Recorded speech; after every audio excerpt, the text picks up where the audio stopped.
అదే మాట నేనంటే శాసనం, దైవ శాసనం. స్వామి, మీరు చెప్పింది నిజమే స్వామి. దేవుడు వచ్చాడు.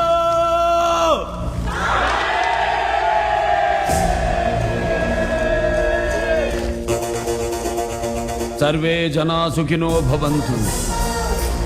వీడు తప్ప.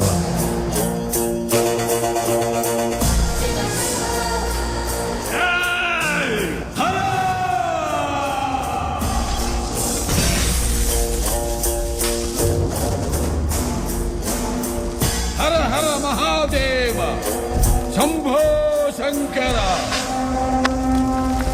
కాలు దుపే నంది ముందు రంగు మార్చిన పంది కారు కూతలకొస్తే కపాలం పగిలిపోతే.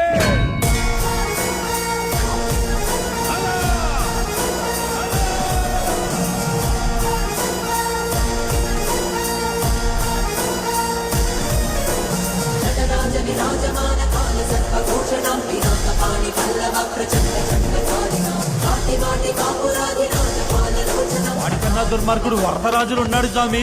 जब थाने पे इसका नाम चले जाएगा, इसका जान चले जाएगा. వాడు నీ కొడుకేనమ్మా.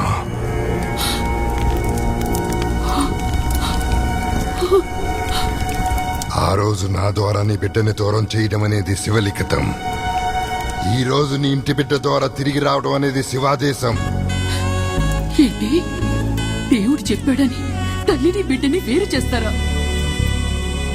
అన్నీ తెలిసిన మీరే నన్ను నా బిడ్డ దగ్గర నుంచి దూరం చేయడం న్యాయమా? నీ బిడ్డే కానీ కారణ జన్ముడి తల్లి. అందుకే అండపిండ బ్రహ్మాండాల్ని శాసించే శివుడు అంశని నీ కడుపులో పిండంగా పుట్టించాడు.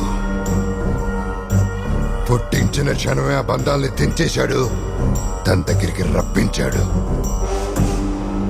కారణం? ఒక మూర్ఖుడు మహాపీఠాధిపతిని చంపి ఆ ముక్కంటికే సవాల్ విసిరి చెయ్యగోని మొదటి తప్పు చేశాడు.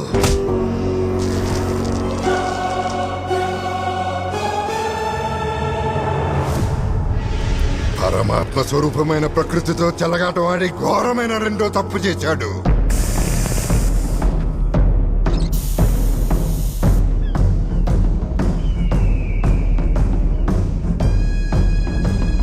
అన్యం పుణ్యం ఎరగని పసిపిల్లల ప్రాణాలు తీసి క్షమించరాని మూడో తప్పు చేశాడు.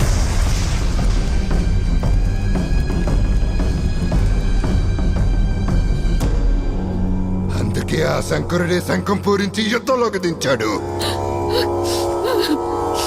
వాడి జన్మకి కారణం ఏమైనా కావచ్చు. వాడికి ఆ జన్మనిచ్చిన తల్లిని నేను. నా బిడ్డ నాకు కావాలి, అది నా హక్కు. నేను వాడితోనే తేల్చుకుంటాను, వాడితోనే తేల్చుకుంటాను.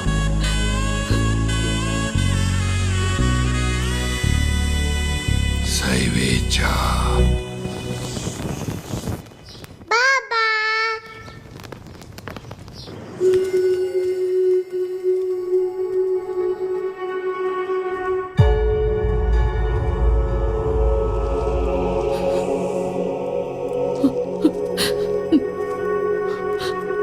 అమ్మనిరా, నువ్వొక్కడివి ఉన్నావని, నా కడుపున పుట్టావని ఈ క్షణం వరకు నాకు తెలియదురా. శివయ్య అడిగాడంట, ఇచ్చేశారంట. ఎంత అన్యాయం! కళ్ళ ముందు కన్నబిడ్డ ఉన్నాడని తెలిసాక ఏ తల్లి ఆగుద్దిరా?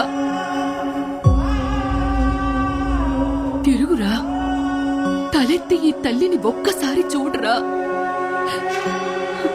నువ్వు నా రక్తం, నా బిడ్డవిరా. వాగర్తాభివ సంపృక్తౌ వాగర్త ప్రతిపతే జగతౌ పితరు వందే పార్వతీ పరమేశ్వరం. ఈ జన్మకు ఆ శివుడే నా తండ్రి, ఆ లోకమాతే నా తల్లి.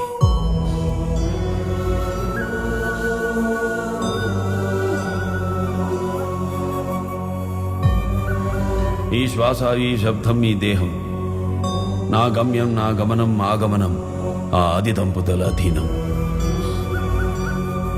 ఈ జన్మ శివార్పితం, మరు జన్మ శివశాసనం.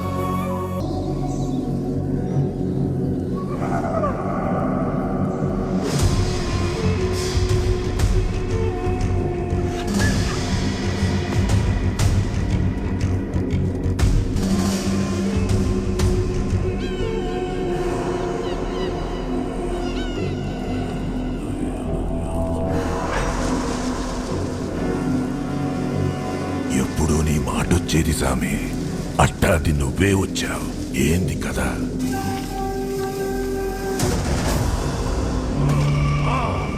వసమనం, శరీరం ఆవాహం, ప్రాణం ఆవాహం, నరబలి.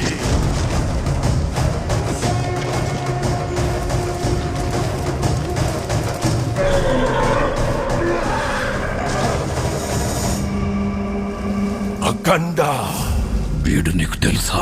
అఖండ రుద్ర సికందర్ ఘోరా. వీడు మా గురువుని గుంపుని ఎగబడి చంపినాడు సామి.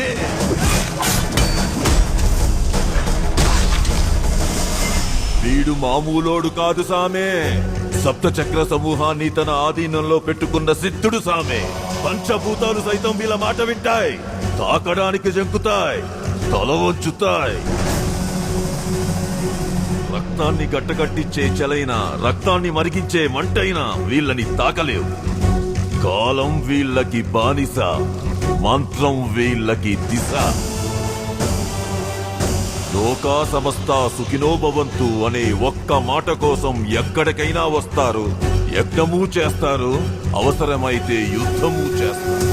ప్రచండ, నేనెందుకొచ్చానో నువ్వేం చెప్తున్నావు? వాణ్ణి చంపాలి. ఈ ప్రపంచంలో నీకేదంటే భయం? చావంటే. ఆ చావుకి వాడంటే భయం.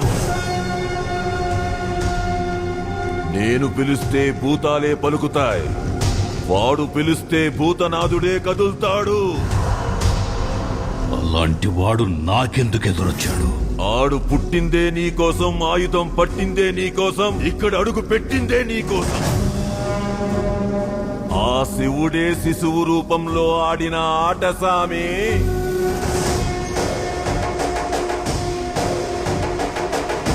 ఈ ఉప్పు తిన్నా ఈ ముప్పు తీర్చే వెళ్తా, నమ్ము.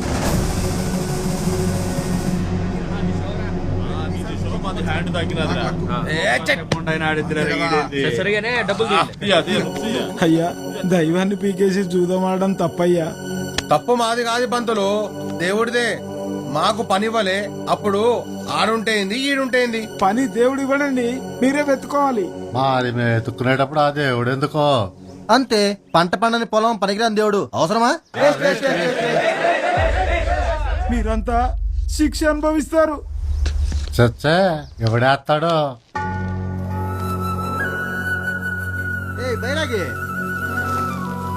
బ్యాగ్ లో హ్యాండ్ తగ్గింది, వాడుతురా.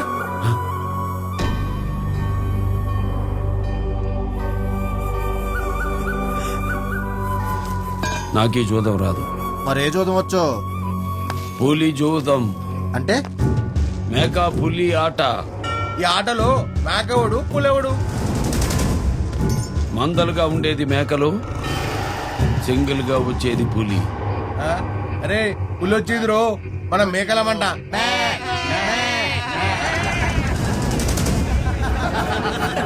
సరే, మేము మేకలమే, నువ్వు పులివే. ఇప్పుడు చూయించు నీ ఆట. మనోవాంఛా ఫలసిద్ధిరస్తు.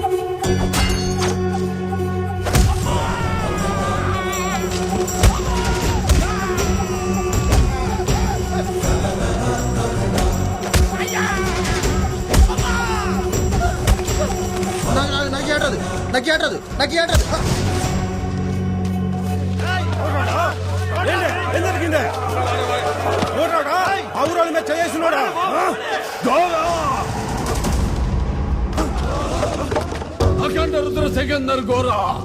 గమ్యం కైలాసం, భుక్తం కపాలం, ఆయుధం త్రిశూలం, కర్తవ్యం దృష్ట సంహారం. సైనిక్, శివకా సైనిక్. అయితే ఎక్కడ కొడతావా? ఆడినందుకు కాదురా గాడిద, విగ్రహం తీసినందుకు కొట్టా. వెళ్ళకపోతే చెప్పాలి కానీ కొడతావా? చేతిలో చాక్లెట్ పెట్టి చెప్పడానికి వాళ్ళేమైనా పిల్లలా? దైవం జోలికొస్తే దవడ పగిలిపోతాయి. ఏందే మాట మాట్లాడితే సోలం చూపిస్తుండా? కొడుతా. శీలం లేని వాడిని పడవడానికి సోలం ఎందుకురా గాడిద? గాడిదా? మా ఊరో, మా గూడే, మా ఇష్టం. ఉంచుకుంటాం, లేకుంటే పీక్కుంటావా? ఈ గుడి నువ్వు కట్టావా? లేదు. ఎవరో కట్టిన దాన్ని నువ్వు పీకడం ఏంటా? ఆ గుడి నిర్మాణం వెనకాల ఎంత శాస్త్రం ఉంటుందో తెలుసా? దాని నుంచి ఎంత శక్తి ప్రజ్వలిస్తుందో తెలుసా?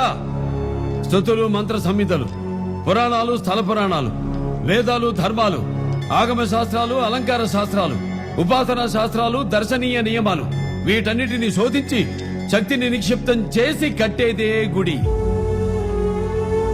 అందులో ప్రతిష్ఠించే మూల విరాట్ ప్రాశస్త్యం తెలుసా?